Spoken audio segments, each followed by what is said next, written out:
Do we have 18 people?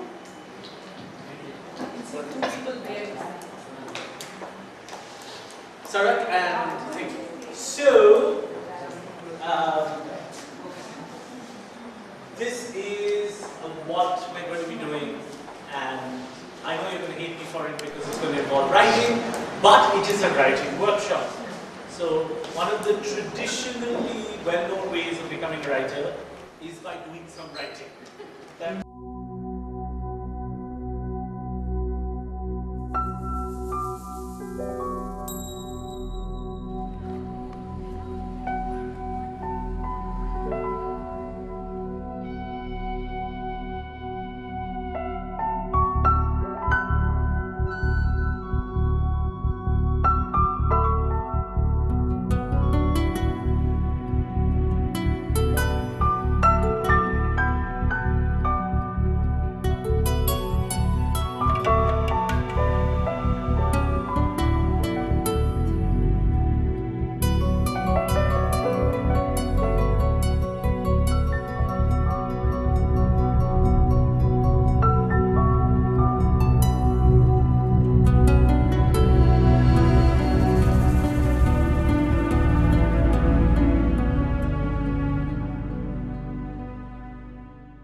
Worked over the years for a few writers. I don't know how, but it seems to be one of the more preferred methods. So, this is what's going to happen. This is sort of going to. Was that lunch? That was lunch, was it? Yeah. Super. So, everyone's eaten. The worst time to write, so even better. Nobody likes writing in the afternoons. I'm surprised that Bengal has so many writers because they sleep every afternoon. I don't know when they do any writing, and I also don't know why I'm looking at you while saying that. Oh, you're not? Okay, excellent. Okay, here we are. So, very soon, there are going to be a couple of speakers who are going to come in, and we're going to do a Q&A with them. I'm going to ask them about their monumental success as comedians and film writers, but also questions from you guys about how they do what they do and the difficulties, etc. That will take us into about 3 o'clock, maybe a little after. Then we're going to break, there's going to be tea, etc. While that's happening, you will get an hour, 1 hour. And for better or for worse, these are 6 teams that we have. So, Anaiza, Vashish, and Alia, Vernon, this gang, this gang, this gang, this gang, this gang. And essentially you're going to team up and do the following things. You're going to take one piece of paper, right? And on that piece of paper, you're going to write a setting. You're going to write 3 characters, right? And all you can write about those 3 characters are their names, their age, and an adjective. Just one word. Varun, 27, tennis player. Harpoon, 44, homosexual. 34. Like, okay, if you use that particular harpoon, you could choose to use an older harpoon or a younger harpoon. Okay, so that's what Avnish may or may not choose to do. If you're saying something like Parliament, right, make it preferably a character. So Parliament, female, 275. Right? I tell you why, because you will create a setting, create 3 characters, you will give them these basic characteristics, because after that, you will create, for those characters, 3 lines of dialogue. Each character will have to say a line of dialogue. And at the end of that line of dialogue, there's going to be some action that you will write down. For example, my setting is a classroom. My characters are 2 women and 1 man. My first character is Aditi Mittal, female, brilliant. My second character is Sangeeta, female, outstandingly clever and prolific. My third character is Vikram, male, superhero. Right? And my first line of dialogue is Aditi, I'm brilliant. Sangeeta, I'm outstanding. Vikram, go to hell, I'm a superhero. Vikram flies away, they watch. End of story. That's it, right? After that, we'll have millions of theoretical discussions on whether it's about liberalizing the economy or whether it's about this. But my task for you is that simple. Here is where it gets more interesting, right? 3 of you will write it together. At the back of the piece of paper, you write your names, right? And just for the sake of sanity, we'll say team 1, 2, 3, 4, 5, 6, right? Then, I am going to take that script and I'm going to give it to someone completely different who does not know you, has never seen you, doesn't like you, and for purposes of us, not even in this room, right? That's a lie, they're all in this room. So I'll give it to other people in this room.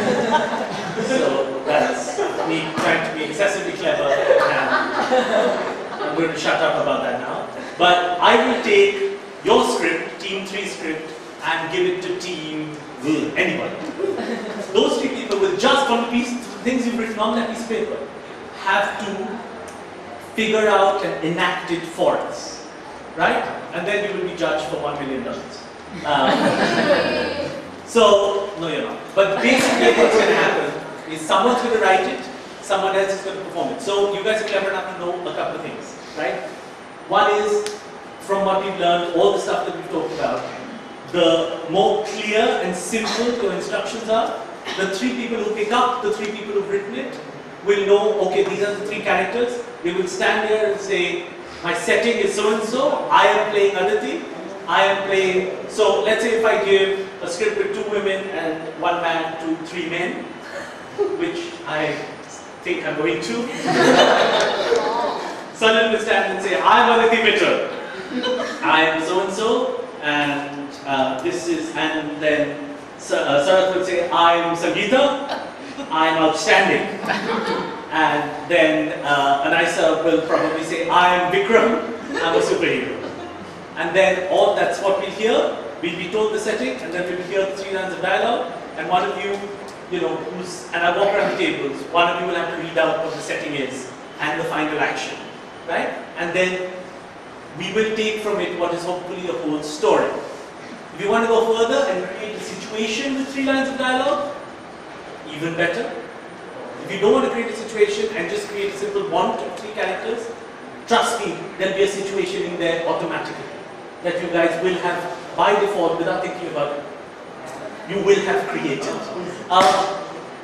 But it has to be, remember, the simpler and shorter your stuff is, the easier it will be for other people to interpret and put up. The more complicated it is, and all the subtext and all the layering, people will have no idea what to perform. So all the other team will need is a piece of paper with 3 lines of dialogue, one that says settings, 3 names of characters, 3 lines of dialogue, and at the end of it, an action. And the action can be they jump, they die, thing explodes, fire starts, they all become cross-dressers, doesn't matter. Just great, so now I'd like to welcome to the room my good friend and immensely talented and very famous screenwriter, Akshat Verma, sitting at the back. And Akshat's business manager, Tata. Hi, Tata. Akshat has only created the highest grossing English language comedy in India of all time, Delhi Belly. And apart from that, happens to be an extremely nice, witty, humble, delightful individual. I'm hoping not for long. I'm hoping 2 films down and you'll be arrogant and horrible and come in very large cars and throw things at students. I'm planning to start today. I'm going to be an asshole today. But yeah. But for now, you guys want to come up here and we'll have a chat? Yeah. I'm going to need 2 more chairs, if possible. You sat and you looked weird. Yeah. Have a seat. Yeah, you want me to keep standing? Yeah. Keep standing? Yeah. Okay. So, that's even better. So, just to introduce you to the class, probably the cleverest set of people I have ever taught. So, your job is in huge jeopardy. I'm really intimidated now. Yeah. I have nothing to say. We should pretty much stop doing what we Yeah. do. You should just give it up. But we've had a 2-day workshop on the basics of writing comedy. Okay. So I want to start by asking, you studied at the University of Southern California? No, UCLA. Yeah, UCLA. Those are small enemies in the US. Oh, is that right? They hate each other. And what got you into screenwriting? That's so I mean, let me go back a little bit. What got me to writing, specifically screenwriting, was I love the movies. Of course, I love literature and reading and all that goes along with a nerdy upbringing and childhood. But as I was watching films growing up, I realized I constantly wanted to be the characters I kept seeing, you know. And at some point, a little light went on and said, you know, from film to film, I want to be whatever, a cop, a thief, a superhero, whatever. You're growing up, you're a child. Then I realized the guy who was doing all of this is the writer who's making all of it up. So it was, what shall I say, my eureka moment, and then I ran naked with my bathtub to the neighborhood.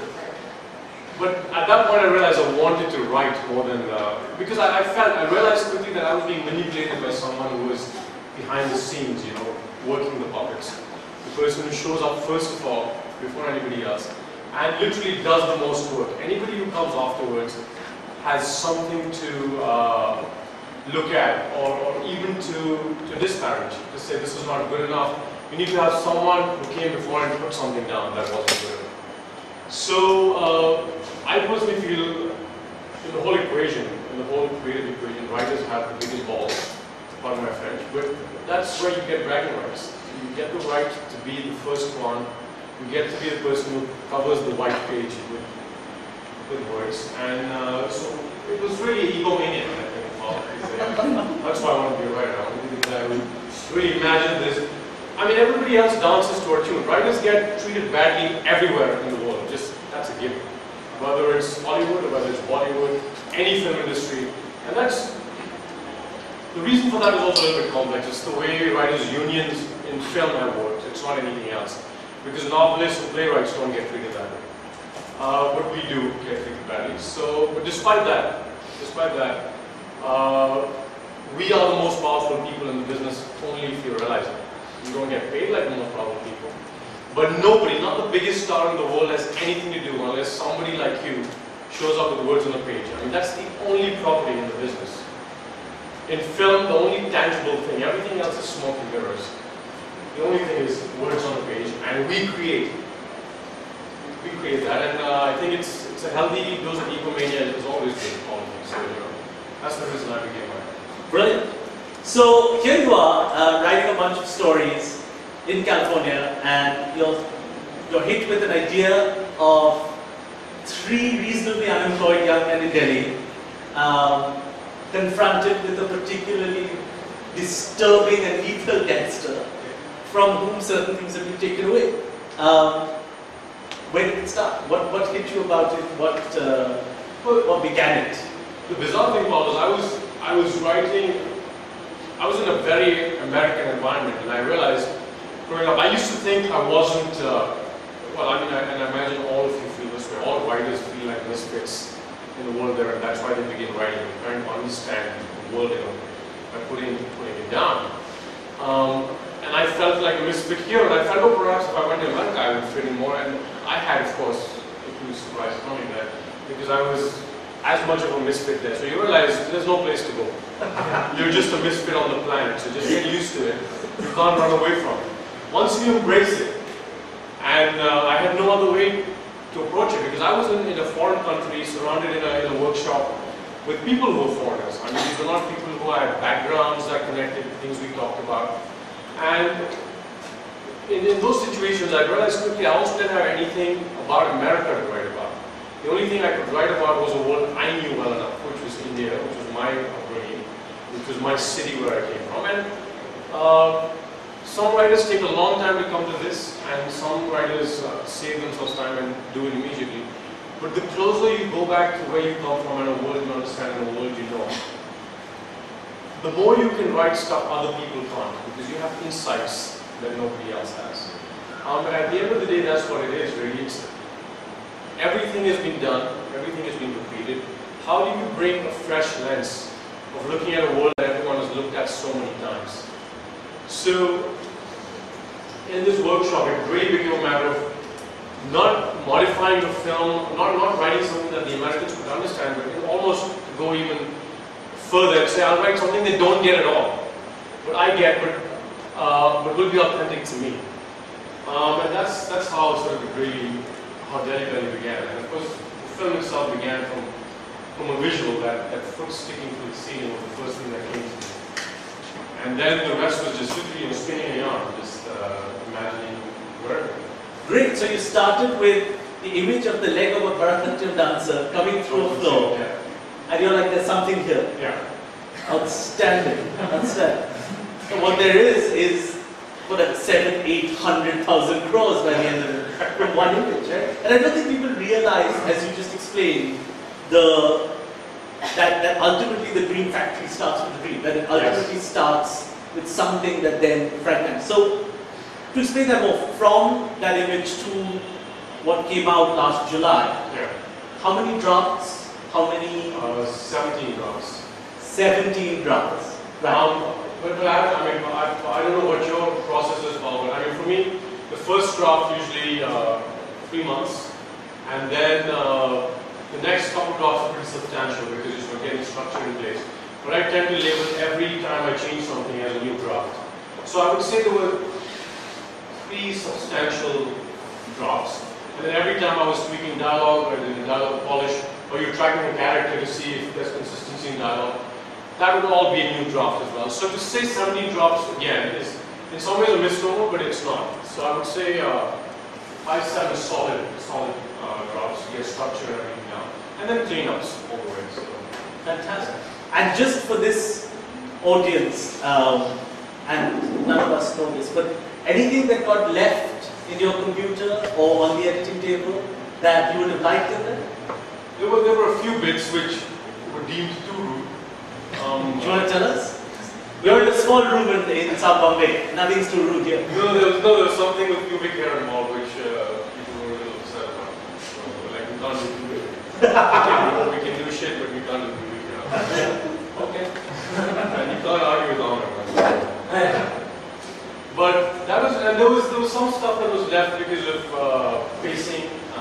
Really, there was the character that we played. There was a scene at the agency where there's a couple of lines with harakiri in them, and so nobody knows what harakiri is. Like, who cares if they don't know? You know? Yeah. So character knows. Yeah. But yeah, I lost that argument. There was a couple of lines there. Same from Veer's thing. And there's a scene where Veer is trying to sell a comic book, comic strip to an editor, which was slowing things down, and it wasn't really sort of fitting. So that whole thing was taken out and excised, which I realized I didn't really have a problem. When the character was looking for alternatives to his downbeat advertising. Yes, exactly. Because his alternate was to try and find a different career, to be an artist. That's what he wanted to be, and he was out pitching this story, and so this is really a sad moment for him, trying to start something with one getting sold. Which would have been funny, yeah. Yeah, but that ended up also very Once we're done with that, I'll actually get down to the actual thing about stand-up. You haven't touched like the entire... Not at all, no. So yeah, I'm briefly going to tell you what a stand-up comedian is. As you can see by this semblance in front of your face right now, I didn't get much love growing up. So what tends to happen is that you tend to overcompensate by looking for different ways to get attention. And that's effectively what a stand-up comedian is. So if any of you are interested in this guy's not even interested, he's like, yeah, he's like, I don't even want to look at his face. That's disgusting. He's like, let me look at my notes, look at him. So yeah, I mean, that's the kind of rejection I faced. Empathizing with that. Yeah. So I mean, the idea is that you tend to compensate a lot for not getting attention by making jokes and trying to make people laugh and that sort of stuff.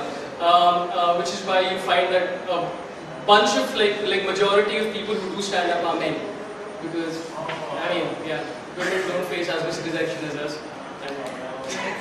Whatever, man. I want to talk about it, man. Can I erase this? Please, yeah. This Hindi stand-up. Hindi stand-up is basically jokes. That's pretty much all it is. Hindi stand-up effectively is stuff like तो क्या होता है ना बिट्टू चक्रवर्ती अभी जूता खरीदता तो क्या होता है फिर शाहरुख खान जूता खरीदता तो क्या होता है जूता खरीदता तो क्या होता है how many people have seen stand-up regularly out there? Alright, very nice. We'll make you raise your hands for everything right now. So I mean you will notice that even if it's an innocuously stupid opinion, English stand-up comedians are usually giving some kind of opinion out there. Whether it's about Bengalis or whether it's about Miss Indias or whatever it is, we're giving some kind of opinion out there. I'm going to give you a basic lineup of what a stand-up joke is usually based on. That's the very basic sort of lineup of a stand-up joke. The pen is right here. So yeah, it's pretty much like any other listing where the payoff is, it always starts obviously with a setup. That's it. You're done. That's the end of the box. Your afterthought. I'll explain to you the entire breakup of what this is exactly about, and the fourth one is the segment. So a setup is like any other, like as or whatever. Obviously not a funny punchline, but that's the basic way you sort of have. You have set up the delivery of information, and then you deliver what the punchline is. And I noticed that I didn't make an Avid Khan joke again, just start making that. And then after that is your afterthought, which is usually something which a comedian will sort of almost say under their breath. Like it's almost like, I didn't really say this, but it's there. So it's almost like you said, okay, blah blah blah, Amir Khan, Satyam Jayate, which explains why he married Kiran Rao, who's E.T., whatever. It's just basically stumbled under your breath and it continues forth, and usually, especially the kind of comedy I do, I get more laughs with my afterthought than my punchline. Because I don't have a connection between two completely different genres of jokes. So for example, give me any topic, like whatever topic you find vaguely funny. Harpoons. Homosexual harpoons. Homosexual harpoons. My God, what have you been drinking? Have I missed a lot of things happening on that? And the young people in the audience, I'm just going to say fruity harpoons. It's far easier than that. And you connect it to, give me something else. Like, okay, fruity harpoons connected to Mayavati, for example. So my first joke, for your first joke is going to be about fruity harpoons, and you need to. Ability to stop observing, and there is a sort of expectation to observe. So is there a, unlike writing a script, which Akshat was talking about, where you can sit in front of a computer and write, in your case, it's not so. So you write stuff down on a phone, you know, a thought can hit you, something absurd can happen to you right now on your way up. Yeah, so how does a comedian collate material? I mean, like any other writer, which is that you just carry a notepad with you at all times, and especially one next to your bed. Because invariably you're going to have that moment where you just turn around and you're like, oh damn, and then the next morning you're like, I had a great idea, but now I'm reading it. So you need the note taking, and you need to shock yourself as a writer. I don't know if it works for everyone, where Rob Schneider works scoring with in India. I'm not just dropping names, guys. Wayne Brady I also wrote for, and We've Done, guys. But Rob Schneider told me a very interesting thing. He's like, invariably when I'm stuck with a joke, what I try and do is I will wake up at 4:15 in the morning and just write for half an hour. Like I'll just go back to that particular thing, because your brain is not used to waking up at like a random time like that. You just write whatever, and then you take all your notes and your correlations and all this stuff and you combine them with that. Sorry, there's one more question from Sangeeta. Yeah. Out of many challenges and humiliations, I want to know what is that takes you back? I'm so sorry, but are there many humiliations and challenges? So what is that takes you back that you want to perform, or you feel, oh my God, this is not a job, I want to do it? Because there's no laughter even after 5 minutes or 10 minutes. I see all the grumpy faces around, and can I do that kind of stuff? So you has that happened? She's been for my shows like 10 of what's happening.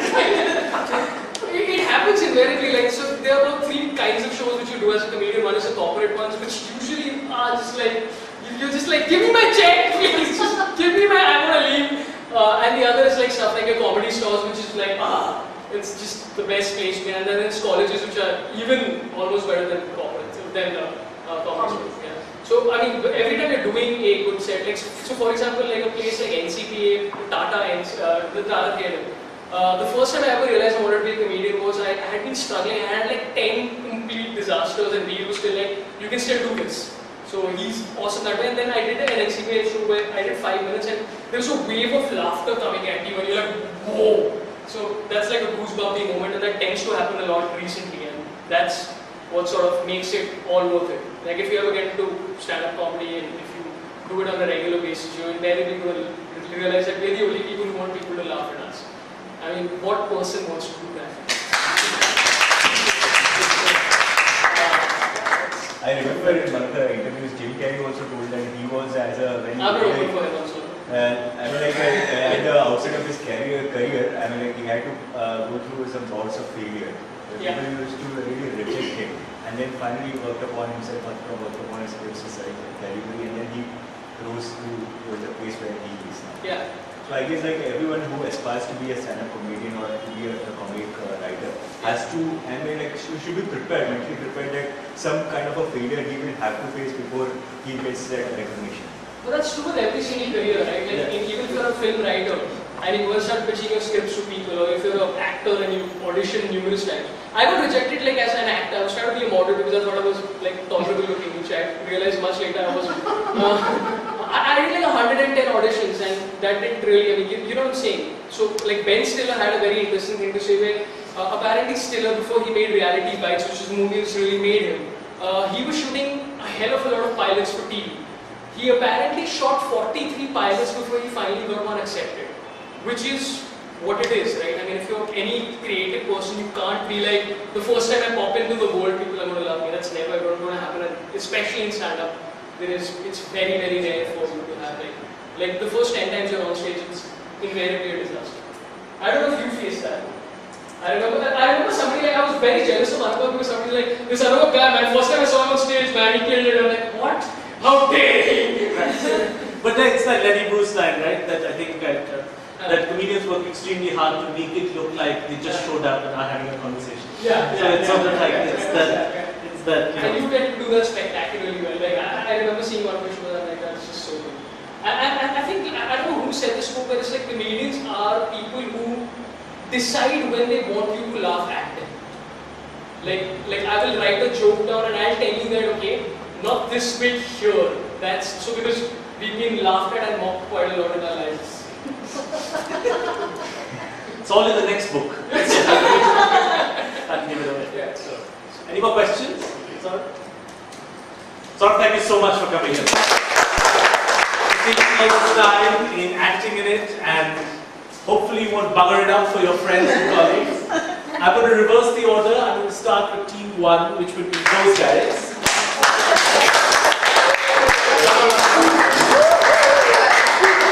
Bring your individual pieces of paper. No, we all have one paper. We You got one paper, you didn't write down the dialogue, and you guys know it. Memorize the dialogue. Was it that? So, Sangeeta, I'll have to read out the sentence. You guys read the line of dialogue, you guys remember. You remember. Superb. Okay, so I'm going to try to.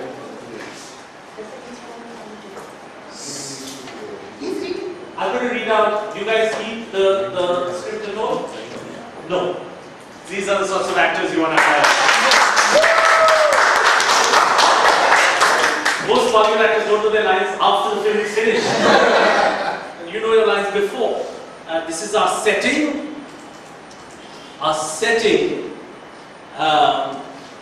is cat heaven. Our setting is cat heaven. And it's 5 minutes before the doors open to cat heaven. Who's playing what? The characters are John, 30, who is Garfield's master, played by the lovely Vikram.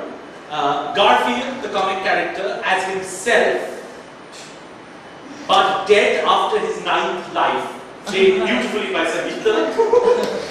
A Garfield fan who is 50 years old and doesn't see properly, played naturally by other figure. And take it away.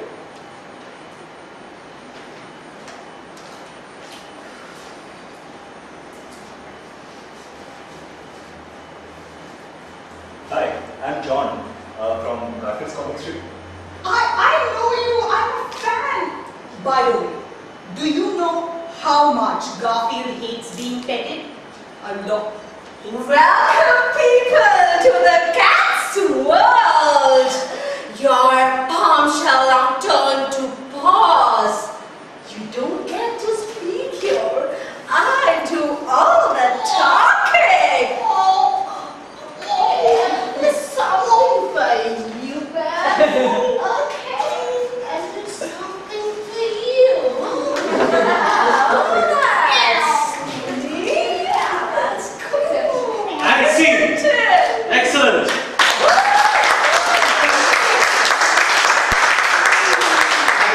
Just to read out what the writers intended, you guys can sit down, thank you. We'll call you back after the audition. Great job, guys. It was a great performance. What the writers intended is to say the two men are on all fours. The two men who are fans of Garfield are on all fours. Garfield throws 2 bowls on the floor, fills it with water and 2 drops of milk. As they are tired of their journey to heaven, the 2 men lick the milk while Garfield pets them. So that's what you saw as the action. Thank you, Garfield, for petting them. So that was intended. Great job. We will obviously not tell you who this is, but they obviously know. Ladies. So that was team 1 that all of you saw. So we rate it now? Yes, you rate what you have just seen. You need to check, of course. Sorry? That's a great question. The only team that you hopefully don't rate is the one you just performed. But you can rate everything. So you guys don't rate yourself, but everyone else rates you.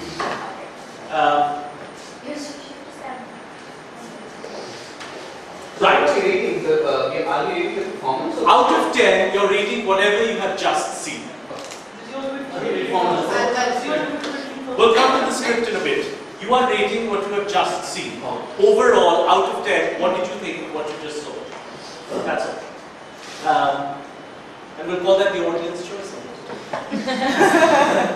Because you're choosing. The great piece of dramatic work you're about to see is titled by the writers Boo-Hoo. The characters are a visitor who's 30 years old and impatient, played by the lovely Priyanka. A lift man who's 60 and bored, played by fantastic Anushka. A ghost who's 120 and very friendly, played by Varsha. The setting is a lift which stops on the 13th floor while it's going up and the doors open.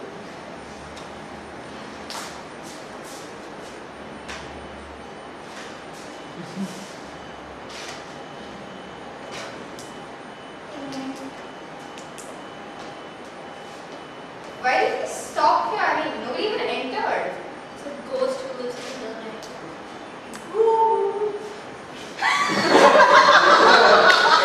And see!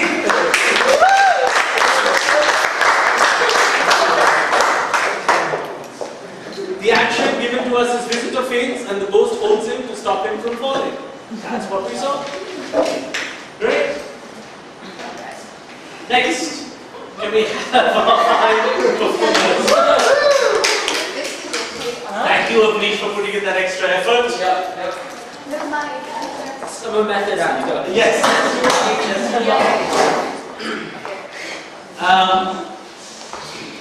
Hello, everybody. I am working with a dramatic work that has no name. Yes, it's so brilliant, it's untitled, which is good, because I did not ask for that. The setting, everybody, is a creepy old warehouse. My characters are Julian Assange, brilliant, and you bear a striking resemblance to the real one. So, thank you, writers. I'm going to name them. The other character is Batman. Arrogant and overconfident. The writer's given us Sherlock Holmes, who is smart and observant. Right? And we are in a creepy old warehouse. So if you think you're so smart, guess who the man behind the mask is? I guessed in just 5 minutes. No, you don't. You don't know who I am. You'll never figure it out.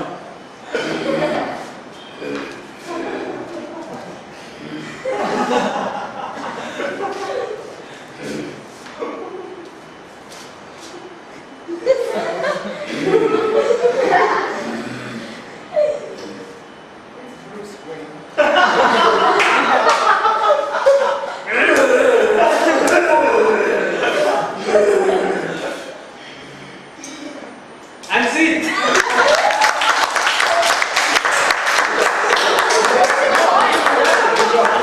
action the writers, excellent actors patting themselves on the back. Always not worried about audience response. Always The first signs of good. Exactly. Exactly.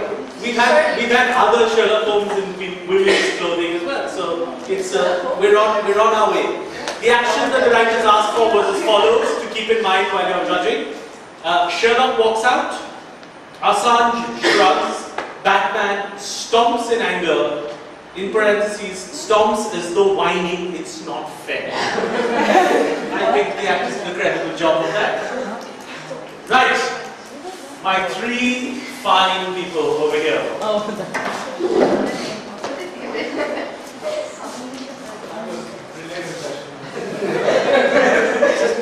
Right. This dramatic work is delightfully titled Pervert Superhero. Clearly is not going to get a universal PG-13 rating. The setting we're in is an apartment that is on fire in Goa. My characters are a stuntman aged 19, obviously. Well done, good casting. Bajirao Singham, age 30, strong policeman. Bisleri, who is aged 27, who is a young, gullible girl.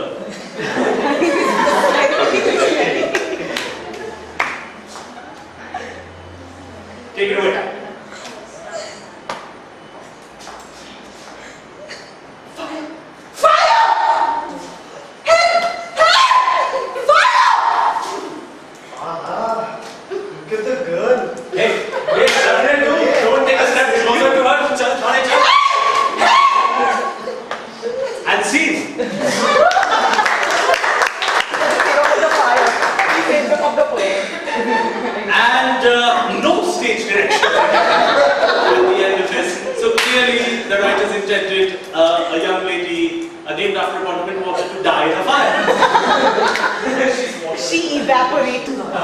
My setting is a graveyard. The 3 characters are Rohit Khurana, who is cunning in his 30s, right, played by the lovely Vernon. Tanya Gonzalez, who's 25, and I'm going with a woman. Shikha Dalsania, who's 25, also a woman who makes noises. Rohit Khurana and Tanya Gonzalez are standing in front of a dead body.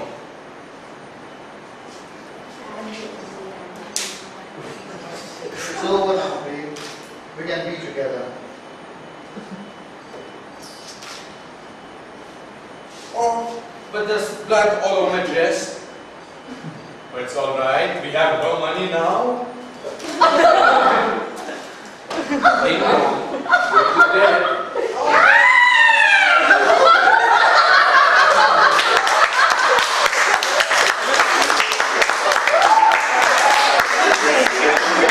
And our resident Sherlock Holmes, who's going to replace Robert Downey Jr. very soon. I'm going to start with the writers.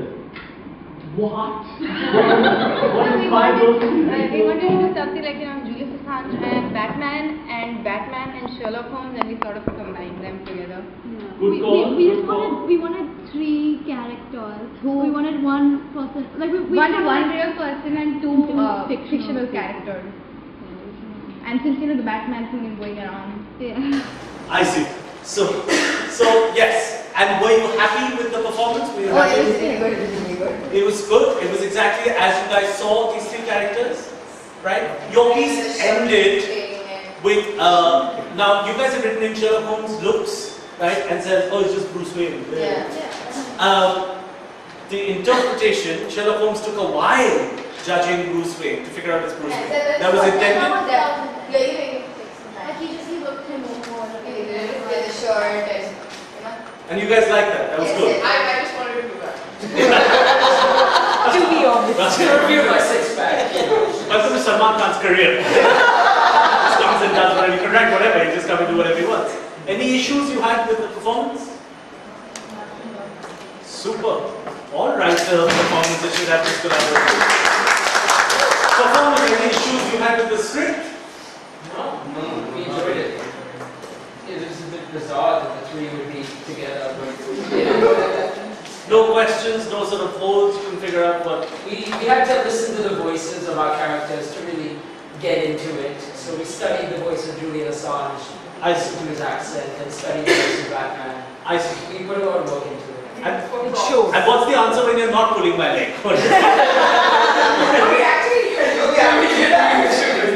You looked up Julian Assange. It's called research, right? Just research. You guys We're all method No, actors. we said Batman voice. We said Batman voice. You did write down that do a Batman voice. That was a very good Batman voice, Manish. It was well done. Yeah.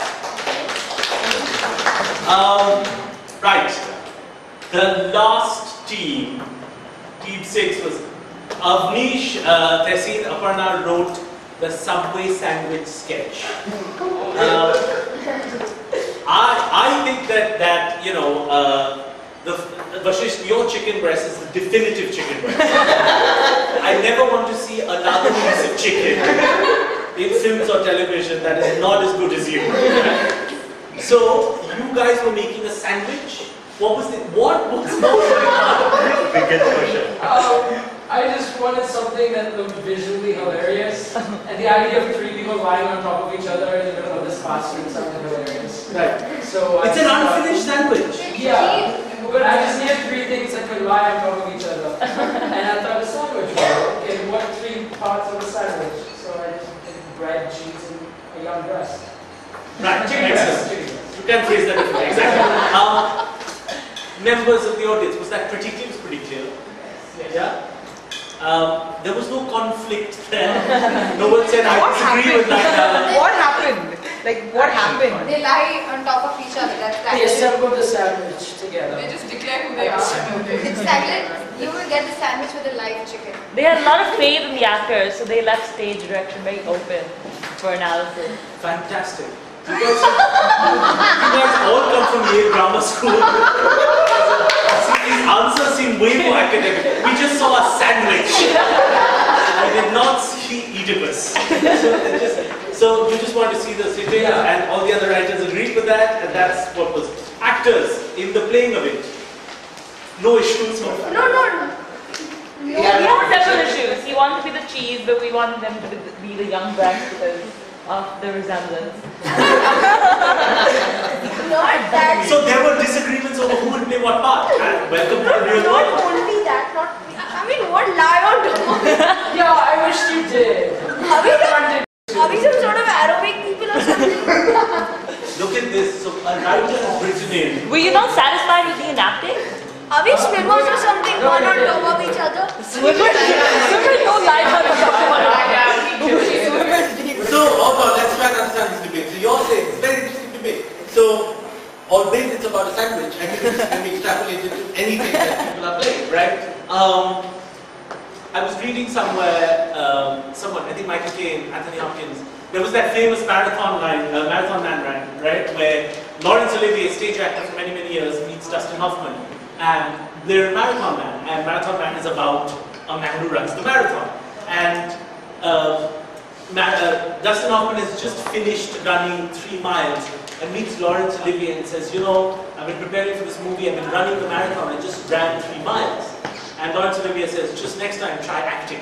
It just became this like crazy anecdote in show business, which is sort of like that, which is, how am I expected to play a sandwich? I'm a sophisticated human being. Vashisht is an important member of the club circuit. He's the president of various business societies. And here you're going to see him on stage playing a sandwich. What are you guys making him do? It's ridiculous. But the writer said, no, my intention is just to write a scene that would be hilarious because I have 3 things lying on top of each other, right? But other than casting disagreements, was there anything in the story that was difficult to understand, that was complicated? No? We knew we didn't want theirs though. I mean, the minute like Amnish's question was, do they have to do everything we tell them to do? And I was like, that's the last thing I want. And then I get shit saying Amnish and scratched out really bad. So that was done brilliantly. How I would like to look at it. No, I feel like, you know what, even if the sandwich should have been committed to. Like this one, you should have just gone and leaned down on top. Yeah. Like I feel like the fact that you sat down almost left me, and I'll say this very honestly, left me dissatisfied. Yeah. I was like, that's the kind of sandwich which you bite into and you don't get the meat in that bite. And that's live chicken. That was a live chicken. Sorry? What kind of sandwich shop is this? He didn't want a live breast. Unless it's a live breast of a chicken. He didn't want a live happened here. You have seen the entire process of show business. You have the creators, you have the performers, and you have the critic who says, you know, it's unfulfilling because what you have just seen. And you're comparing. No he didn't want to, different. see, the problem was he didn't want to lie down. Yeah, he was too shy to touch us girls. So we were like, you know what? Do it eventually, bro. So you would want to, in fact, trust we were like, you didn't sit on us, and after all, like, viciously or whatever. So yeah, we kind of changed the direction. Fantastic. So you have a practical problem, right? This happens all the time, right? Big writers often say, like not just in comedy, right? It's very easy to sit in a house. I'm in the middle of an action movie right now, and I've never written an action movie, right? And it's lovely to sit in Bandra and just be like, jeep falls off. Right? My director is going to have to make that jeep fall off a bridge, right? So I show it to the director, and it's just how his mind works, right? And all our minds work like this. He's like, Anup, you sure it has to be cheap? Because, you know, the jeep costs 33,000 rupees per day, then I'm going to make the actor dangle for a bit, he might die. Right? So everything that you guys are talking about is the exact same problem, just magnified 10 times more, right? In a comedic situation, right, someone, the Furnish brothers went to Cameron Diaz and said, listen, in one scene we need you to do this, this, this. And she's like, there's no way I'm going to do that, right? There's no way I'm going to come out of a bathroom, I'm going to make these noises. Zach Galifianakis in Hangover, they're going to listen, we need you in one scene in the toilet, and by the way, there's going to be a Bengal tiger next to you. And he said, listen, I'm a millionaire comedian, I'm not going to lie down next to a tiger, you're crazy. He said, oh, one more thing, we need your head in the toilet bowl. Right? Why? Because the writers wrote it. Right? He says, no, how would I do it? But then the actor thinks, but if I don't do it, it's really, really funny. I need to do it. I need to commit to a piece of dramatic action written. Look at the levels of trust that are going on. You guys have written a piece of work, 3 other people are going to trust that that's good enough to do. They choose to do it, they put it up, they do it to what they think is the best of their ability. Other people say, but I think the writing intended it to be something else. So I feel like it's halfway there, or someone else said, no, that is the most convincing sandwich I've ever seen. I think the writer's vision was recognized. But they have to trust what you've written is good enough to put on, and they have to then put on stuff to the best of their ability. The greatest bits of dramatic writing are written by people who died 500-600 years ago, right? William Shakespeare.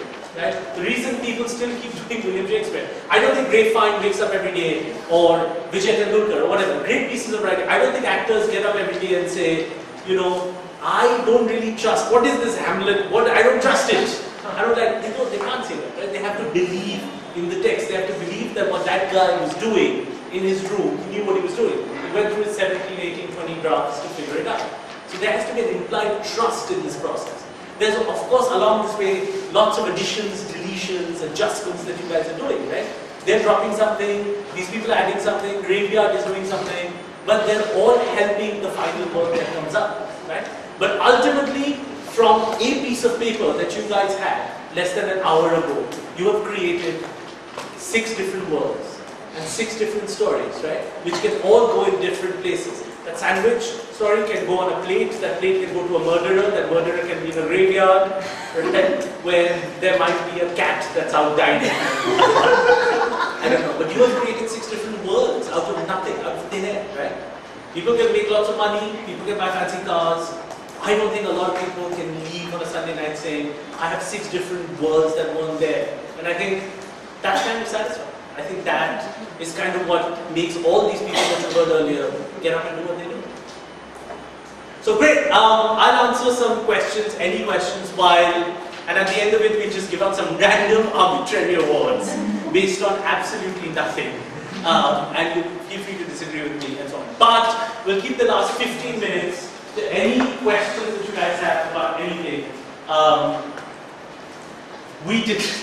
There are trophies and stuff. We didn't. It's really simple. It just goes to the 3 people that get the best play. Or maybe it's not that simple. We haven't figured this out. We don't know why. Sorry? We have no idea. We don't even know why this was there. But we'll get to it eventually. I don't think that's the important part. Sorry? We're not judging. People have already judged each other. It's comedy, so eventually whoever has to judge has judged. And you have judged each other, right? The comment is me fainting. Right? And that's because I fainted horribly. According to you, but we'll find what... No, there is a table behind me. We'll see what the results say. Maybe they thought that your painting was outstanding, not just good. Right. So, I never got to introduce myself as I didn't want to on purpose, because I didn't think that was important. My name is Anupam. I have written a couple of films, a bunch of plays that are supposedly comedies that run in the theatres here. I'll give you some of the names. It's called One Punjab Presents, President is Coming, the 2 movies. I have a bunch of plays, President is Coming, One Punjab, One to Play Dial India, Chaos Theory, and The Bureaucrat, which is running currently. I just finished 100 shows at the Comedy Store. I'm not qualified to answer any questions about how to build a fire engine or any of that, but I can answer anything you guys have about stand-up or any of the stuff we've talked about over the last couple of days, or screenwriting, playwriting, anything. What is your process? How in terms of you write, and also what do you decide that goes into movies? What do you decide that goes into stand-up? And just walk us through kind of, so you're sitting on your computer, you take notes everywhere, or you I do not. I feel stand-up is very anecdotal. I feel like it's stories. So I try not to think a lot about that. So if I feel like there is a thought that I'm interested in, which is that Bengalis are cowardly people, and because I'm Bengali and I've grown up around cowardly people, and I feel like that's a thing, I'll try and explore that on stage and see where those stories take me. And then from there, hopefully we'll build a set. I never have a set of preconceived notions of this is funny or that's funny. I'll just see how it goes. So stand-up in my head plays a lot like jazz music. I'll have a bullet point and I'll kind of take it from there. So that night, out there, anything can happen. Bad things can happen, good things can happen, and I feel like that's the fun of it. Years ago, someone told me that if there's got to be a place in the world where, like music, you can play with comedy, and I feel like stand-up is one of those places. Which is not to say that I get into discussions with people. This is just my process. I'm fundamentally, it's not that I'm not interested in a group of people who've come and paid money, but I feel like they've come and paid money to hear stories. I'm recently obsessed by the Reserve Bank of India. This weekend is my 100th show at the Comedy Store. I'm playing Thursday to Sunday, and I just want to talk about the Reserve Bank of India and see where it goes. I have no idea what's going to happen, but by Sunday night I might have something. So you actually don't script your stand-up? I have no idea what I'm going to say. I have a vague idea about what... Saurabh just said the opposite of that again. Exactly. So I think different people work differently. So the reason the writing is very much not mathematics is that everyone is going to use some mechanic that's most comfortable to them. A lot of people are comedians who know their entire set, and they will still come in and improvise within that. I enjoy just having one line in my head and then seeing where it goes. That's what keeps it fun, that's what keeps it alive for me. But lots of people have various methods. Aditi, I'm sure, has her own that she uses, so everybody has that. In terms of scripts that I've written for plays, television, film, it's detailed down to the very last thing that I want. And then it changes once you get on set. But it's detailed down to the thing. There was that great Woody Allen line that said, writing is a democracy, now bend over. So it was the horrible notion that it has to feel like it came from a certain character. If you've done a really good job, the writer disappears and only the character can be heard. However, all of that needs to be thought through, right? And in President is Coming, I had a bunch of characters. I had a Bengali novelist, I had a guy that runs an American call center, but each of those voices had to make sense in my head. And when you write them down, the people saying them have to look and be those people, right? That's not something we can often explore in large motion pictures, because large motion pictures require movie stars, and they, it's just whoever you get, and then you have to sort of create the script around that individual, right? You can't say, I'm not going to go with Saif Ali Khan. It's a 50 crore film because he doesn't look the part. If that's the space you're playing in, lots of people don't want to play in that space. So the question is, it varies, and in terms of process, I work differently than others. I get obsessed with the subject. I was obsessed with the bureaucracy. My father-in-law was a bureaucrat.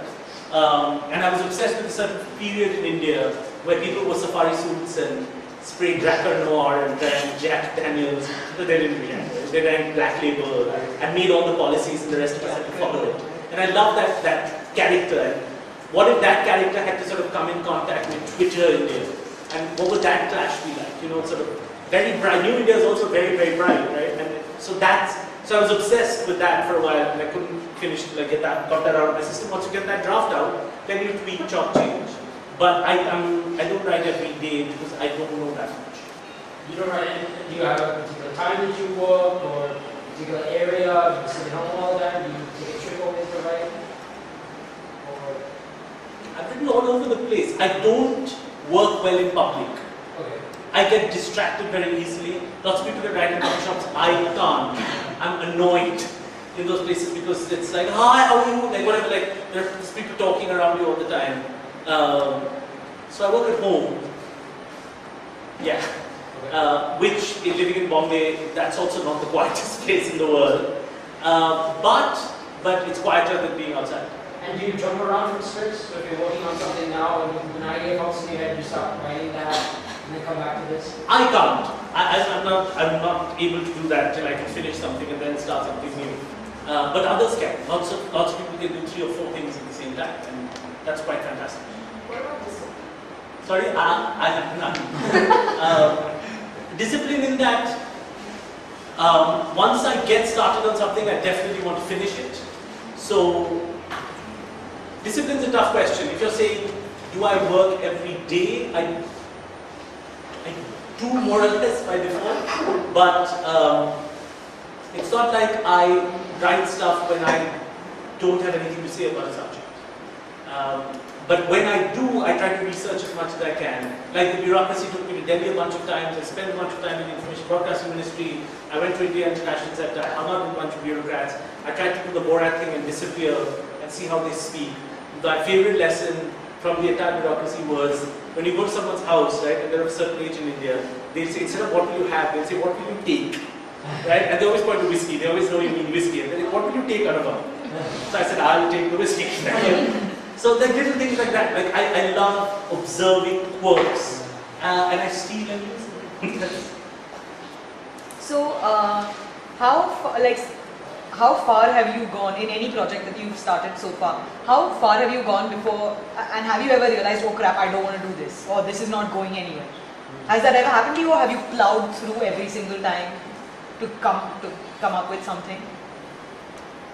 I've never taken on anything that I wasn't interested in. And I realized that it's, And that's probably because I had a day job for a very long time. For about 16, 17 years, I used to run a division for Reuters, both in the United States and here. And so I was very selective about, I just get interested in the subject. Right now I'm getting very interested in posh Indian school graduates. So I'm getting obsessed with the story of like a Doom School reunion, that kind of thing. But it's going to sort of play in my head and a bunch of characters are going to pop up. And then I'm going to sort of write notes about them. And then it will just sort of kind of write itself over time. I wrote a play called Chaos Theory about two professors who meet every Thursday for a Shakespeare quotation game, and they teach at Columbia University. And I wrote that when I was in America, and it was my first play, and I knew about two things: professors and unrequited love. That's the only thing you know about when you're 17 years old, right? You just come out of college, you don't know anything. And so that play was filled with like all these names of books and writers and so on. Because you want to show off, you're 17, you don't know anything, right? So you want to tell other people, I read this, I read that, I read that, I'm just, but you can get away with it because you give it to two professors to say. So people believe it. They're like, okay, yeah, two professors would say this, makes sense. But like, for example, I couldn't plow through something because it feel like work, and then it's no fun, yeah. So Geeta. I just want to know how much, like, when did you realize you want to get into this field? Because now you just mentioned at 17 years you were into the day job kind of thing. So like, when you said that this is a calling, I want to go into this kind of, and the challenges you face. Wow, those are tough questions. I'm Bengali, so it was kind of assumed I'd do something artistic. I think my parents couldn't quite understand why I was going to go. I worked for Reuters for a long time. I used to sell financial news to investment banks. And I realized, and so my degree from, my undergraduate degree from Wesleyan is in finance and dramatic writing. I was quite specific that I wanted to study dramatic writing, which I then followed up at NYU. I never thought it'd be a living, because it usually never is. So I never thought about money when I got into this, because you just don't know anything. Then when I came out, I got a job writing for a TV show called Law and Order, which was not a funny show, but that got me a job writing for a TV show called Frasier. I wrote an episode for them, and that I moved out to Los Angeles for a bit. I didn't know how to drive, so I couldn't then live there for very long. I missed living in New York, so I came back, went to graduate school. But that's when TV gave me my first paycheck from writing. And then I wrote plays, then I met Manish, and we wrote a film called Lawrence of Punjab, and then etc. etc. So. Mixture of accident and planning. I think you can't, like, I don't think you can wake up one day and you've like been a stevedore your whole life and say that I think I want to get dramatic. I think I want to write funny scripts. I think you kind of know that you want to do this and you kind of have fun doing this. So by default, and then you kind of plan for it, but you can't plan for what happens. You can't plan for what will be a success and what will fail. Like Akshay was saying, I don't think he knew when he wrote Delhi Belly in 1995 that 10,000 miles away it would become a hit in another country and people would like it, etc. So it's tricky. So, see, I have no professional exposure to writing anything, with movie scripts or plays. So I start writing something. But I don't know the scale to it, the number of pages I need to write, who's going to watch it, the way I need to write it. But I have something in mind. Recently I just wrote some play. I had a theatre acting workshop. I try my hand at writing a play. It was very small. The plot ended like in 10 pages. So, I'll put you on the list and you can drop by. Kids are not allowed in the comedy store. They're not? You're not a kid, you're an adult. Really? Give them a special request. Mitchell, can we sneak him in? Yeah. We'll sneak you in. Come on. We'll figure you, we'll sort you out. Great. Saturday, I'm also going to be there. Super, we'll sneak you in. There will be people who will be swearing probably. Ignore them. Just treat them like adults. That's the real world. Great. Thank you very much. Thank you for spending a boring week. And I hope you have great writing careers. And just remember, the moment it gets serious and the moment it gets boring, drop it. Right? Just think that it's supposed to be fun. You're supposed to have fun doing it. And just keep some basic things in mind. You know, just try and create some characters. They could be you, they could be your cousin, they could be your mother, it doesn't matter. And try to have fun with those characters. That's good. If not, you know, you're better off like being a criminal or doing anything else. Because it's tough, but it's also a lot of fun. Great, so I don't know what there were never supposed to be any awards, but they don't mean anything because they were supposed to be a workshop. But the main thing we have in the workshop is just a bunch of certificates, which I think would be fun. I don't know why, but I think it would be, which you guys will all get. But I figured, given that it's an audience choice award, we've got 3 trophies. I think one needs to go to the best writing, right? And one needs to go to the best performance, right? So, and those would obviously be shared by the best play. Now, I don't know how to divide one trophy between 3 people. I haven't figured that out. Yeah, we have to give one to the best play, right? Right. So the best play will obviously have the 3 best performers and the 3 best writers. Except I don't know how many trophies we have and I don't know how to break it up, but we'll sort that out. So, and I thought it's comedy. So rather than have like nonsense judges, right, who will sit there, you know, this isn't Indian Idol, you know, we don't want Javed Akhtar coming in here. The best way a comedy is judged, as we talked about the last couple of days, is from the audience. No one better than you guys. So, coming in at with 103 points is in 3rd place is Team 1 with Cat Heaven.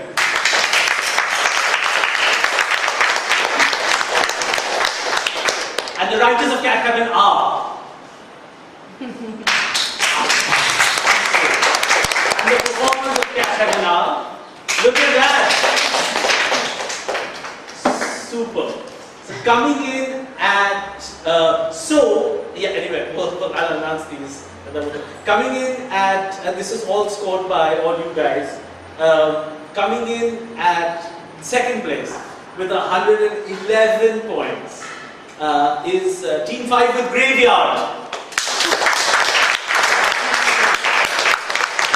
Who wrote Graveyard? Graveyard. Ridiculous! This is a scam, I hate this. Well, you guys rigged it, right? You guys all like talked and gave yourselves more points than necessary. And in 1st place, with 112 points, is Team 3 with Batman.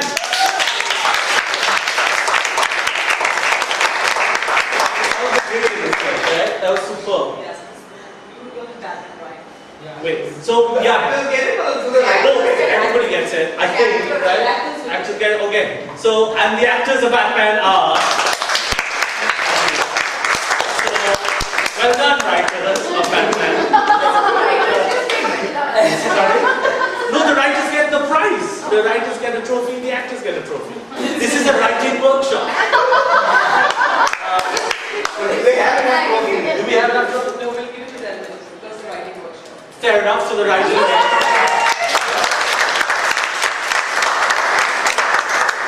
And those 3 come 2nd place with everything and they get nothing. Congratulations, well done. I'm supposed to see Dark Knight tonight, but yours was much better. Great, have a good evening, pick up your certificates from here. And and if you guys want to come by the store, let Akash know. If you guys want to come by the Bureaucrat, August 15th, let Akash know as well, and we'll sort that out. Great, thank you, it was fun being here.